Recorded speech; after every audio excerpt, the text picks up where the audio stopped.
Welcome back everyone, it's Charlie. This will be my full Euphoria Season 3 Episode 1 video. There were a whole bunch of references, WTF moments, so we will break it all down. Absolutely cannot wait to see what terrible things they do to each other and as the lead-in for House of the Dragon Season 3 episodes later this summer. So you make that old Game of Thrones joke from back in the day, titties and dragons, except with a show about Euphoria, it's more about titties and drugs.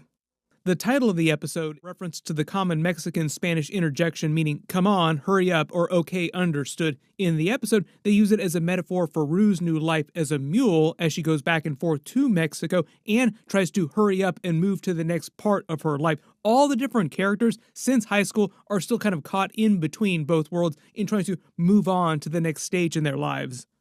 If you watch the episode on HBO proper or HBO Max and you're not sailing the seas, before the episode started, they had a memorial card for Eric Dane, who passed away recently, but he had already filmed all of his scenes for Season 3, which is why you will see him later this season. They also had a special recap to remind everyone what happened since Season 2, because it has been 4 years in real life since Season 2, and in the context of the episode, years since they graduated high school. Mostly the reason why it took so long for them to actually release Season 3 is a combination of all the different actors getting too famous and too busy doing other big movies, like Zendaya was busy with Spider-Man Brand New Day, and she just filmed Dune Part 3, I just did a trailer video for both of those. All the other actors also doing really big movies, blowing up really big in Hollywood right now. And after Season 2, there was a really big strike in Hollywood. A lot of creators were on strike, basically pausing all production for a good long while.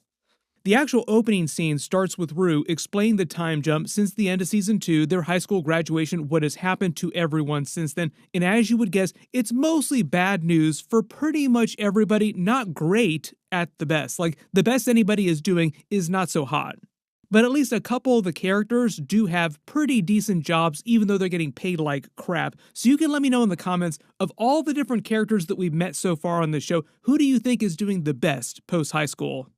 Because, see, she's probably going to be the richest of all of them because of her OnlyFans. Seriously, people earn so much money doing that, but she can also use that extra cash that she's earning to pay for all the therapy she's going to need for starting the OnlyFans.